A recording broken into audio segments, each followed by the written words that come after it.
Hello everyone, my name is Marco from SoundPLAN Germany. I'm working as a consulting engineer with focus on industrial noise, sports and leisure noise. And today I'm going to show you an example of my work. It's about how to handle leisure noise in urban planning using our software SoundPLAN. It's about an area called NeckarPark, which is located in the city of Stuttgart. Stuttgart is a city in the southwest of Germany. The city itself is not that big, it's less than 1 million residents, but it is the center of a region with more than 5 million people. And it's also the capital of the state of Baden-Württemberg. Stuttgart is the fourth largest metropolitan area in Germany, and it's economically very strong. Many famous companies and brands do have their headquarters in Stuttgart, for example Mercedes-Benz, Porsche or Bosch. And it's also the home of SoundPLAN. We are not in the city itself, but a little bit outside. It's about 45 minutes per car or train.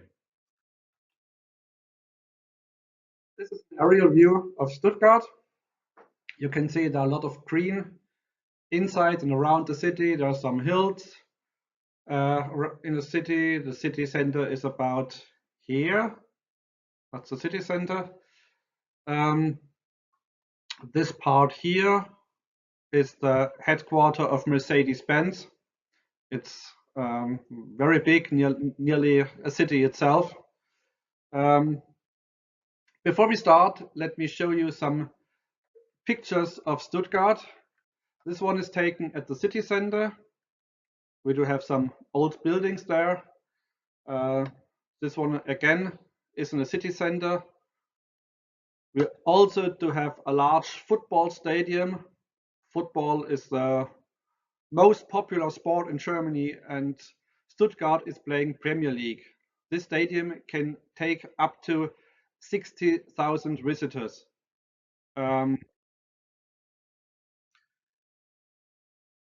We also do have some modern buildings like this one. This is the Porsche Museum or the Mercedes-Benz Museum. When you come to Stuttgart, you have to visit them. They're very interesting. Back to our aerial view. Let's have a closer look on this area in the eastern part of the city. That one, the red dotted line, marks the area we are looking at. It's an area of about 220,000 square meters. Formerly, it was a freight depot. Goods were taken from trains to trucks and from trucks to trains. We had a lot of traffic, a lot of work here. But it was abandoned in the late 1990s. In 2000, the city of Stuttgart bought this area for a very special reason. Stuttgart wanted to be host of the Olympic Games, and they wanted to build the Olympic Village on this area, which is very near to our football stadium, you remember. But things didn't go as planned. The Olympic Committee didn't choose Stuttgart. They chose London, and so the Olympic Games 2012 took place in London, Great Britain. And this area stayed abandoned during the next years. In 2011, the city decided to build on this area. They wanted to create an innovative and sustainable area for business and luxury housing. And they named it the NeckarPark because it's very close to the river Neckar here. And that's where the problems began. From the very beginning, this was a very difficult project. We do have a lot of noise in this area. In fact, every noise you can imagine, you will find it here. Let's have a look. Starting with traffic noise. This is a big highway here, 3 or 4 lanes in each direction. During the rush hour, we mostly have traffic jam. And so there's a lot of traffic noise here. And we also do have a road here passing our area with about 34,000 vehicles a day. Up north, we have a railway, that one here and here. It's the most one of the most important railroads through Europe, starting in Paris, France, passing Strasbourg, where the European Parliament is. It goes through Stuttgart to Munich, Vienna in Austria, and then straight to Budapest in Hungary. It's the most important east-west connection in Europe. And it's not only the long distance traffic, there are also a lot of suburban trains. During rush hour, there's more than one train per minute. And there's also freight traffic. I told you that Mercedes-Benz is very near. Mercedes-Benz sends most of its new cars by train. They go up north to Hamburg or Rotterdam, where they were put on ships all over the world. Everything on this train track here, mostly at night. Speaking about Mercedes-Benz, this building here, this building is a factory of Mercedes-Benz. Engines are built here. Mercedes-Benz use the just-in-sequence method, which means there's a lot of truck traffic during day and night. And there are technical facilities like cooling towers and so on. The stadium down here is used for Premier League football games, sometimes in the evening or at night. But it is also used for other events than sports, other sports events, or even concerts and things. It's big enough for about 60,000 visitors. The train station, here's the railroad is here, the train station is up here. 60,000 people walk from the train station to the stadium, passing our area. And we do have leisure noise. There's a big plain area here, that one, which is used for a lot of different events. Motorsports, concerts, AC/DC played here with about 65,000 visitors. And it's used twice a year for an event called Cannstatter Volksfest. I suppose you all heard about the Oktoberfest in Munich, the world's biggest beer festival in the world. Cannstatter Volksfest is very similar. It is, in fact, the second largest beer festival in the world, right after the Oktoberfest. This is a picture of just a small part of the Cannstatter Volksfest. It's about just a quarter of the whole festival. The whole festival takes about 6 weeks a year with just about 5.5 million visitors. We do have about 330 different rides installed. Roller coasters like that one, Ferris wheels, takeaway food and all these things. One of these rides here is a kind of a, kind of a propeller, which a very loud engine up here. And we also do have 8 big beer tents for 35,000 people.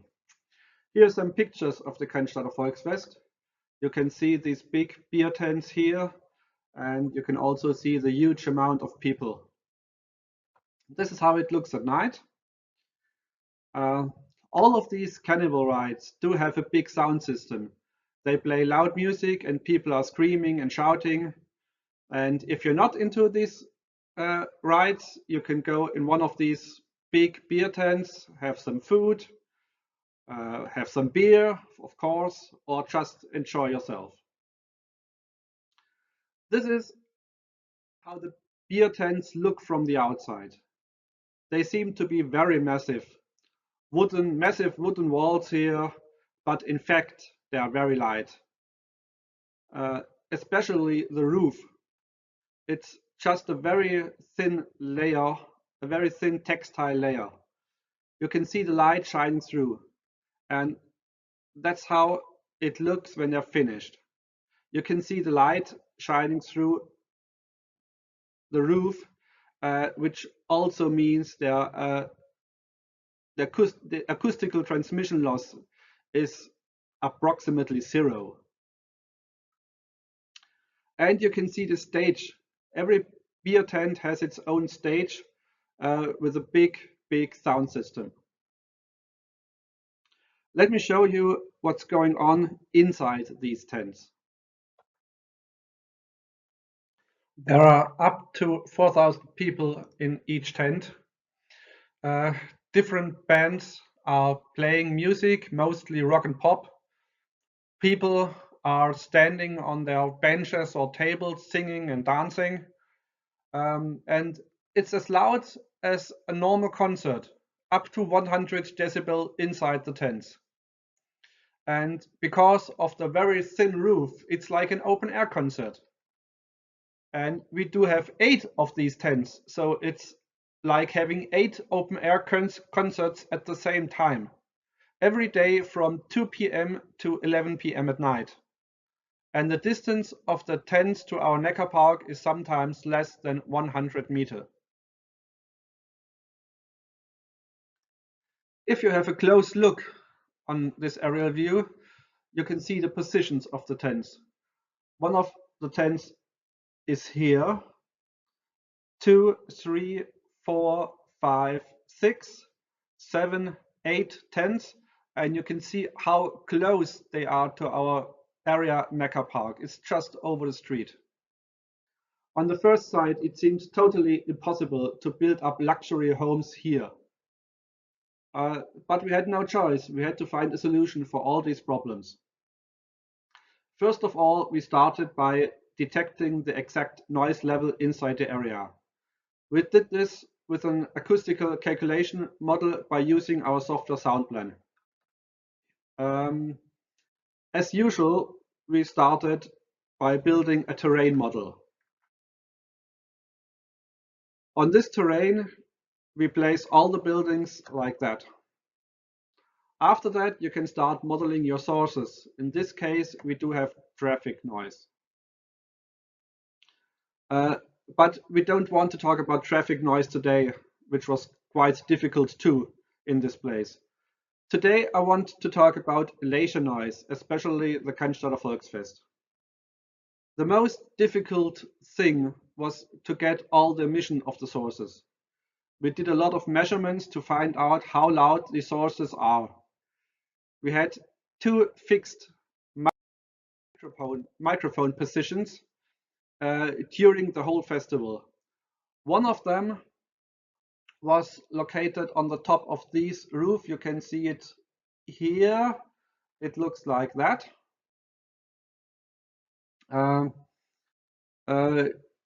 We measured the sound power level and the meteorological conditions as temperature and wind. There was another microphone on the top of another building in a quite larger distance. We had some more microphones for short time measurements outside the festival or even inside the festival, for example on the rooftop of the beer tents and different rides. And we did also measurements inside the tents. In the end, all these measurement data were collected, analyzed and used for rebuilding the noise conditions in SoundPLAN. Several weeks of work lead to this very simple looking picture. The area of the Volksfest, which is shown as a plain area here, was in fact a bunch of different sources. We used industrial halls to build the big beer tents. We had point sources for very loud rides, for example, the engine of this big rotating propeller I've shown you. And we had area sources for the crowd and the smaller rides.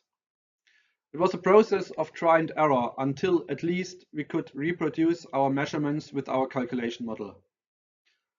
But once you have this calculation model, you can start your real work. You can place new buildings inside this model and look how they affect the noise propagation.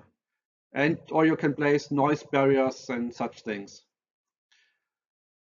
We did a lot of calculations, a lot of optimization, and in the end we found a solution for this area, the NeckarPark.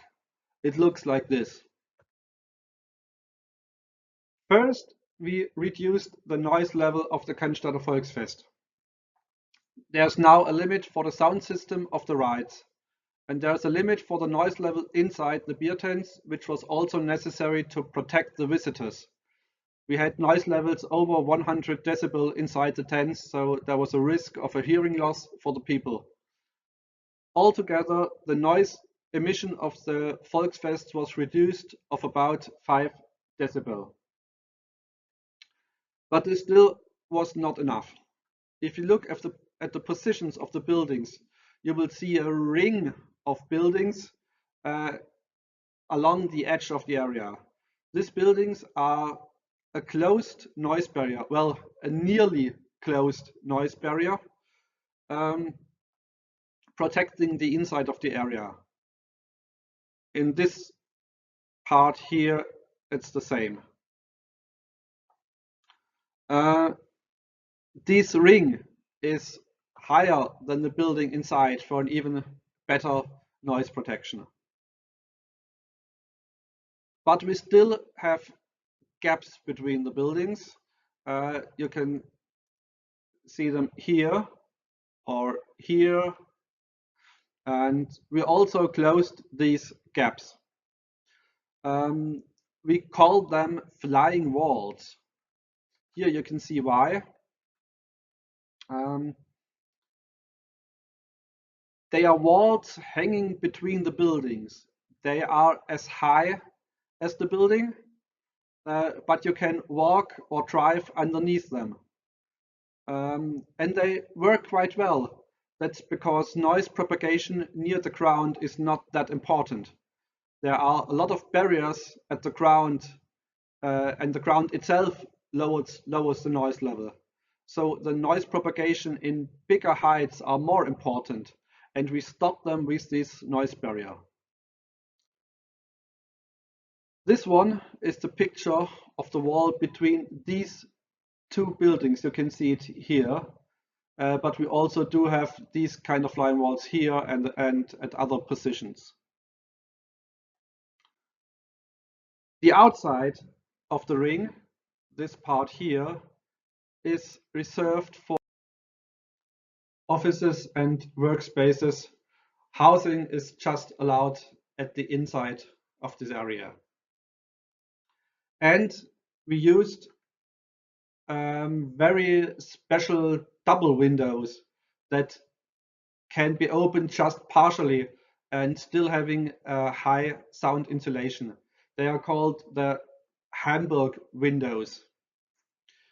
This is kind of a double window looking like that. You can just open it a little bit on the top side and the bottom side, and it's enough to get air into your room, but not the noise. There's also noise absorption here and here, so they do have a transmission loss of about 50 decibel when closed, and still 30 to 40 decibels when opened. All these bunch of measures together will give enough noise protection for luxury housing in this area. There is even more noise protection, a noise barrier along the railroad, for example, or a system to lead people from the train station to the football stadium and so on.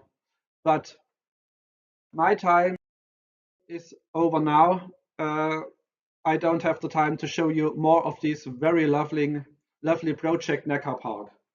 I hope you enjoyed it. My name is Marco Schlich. Thank you for watching and goodbye.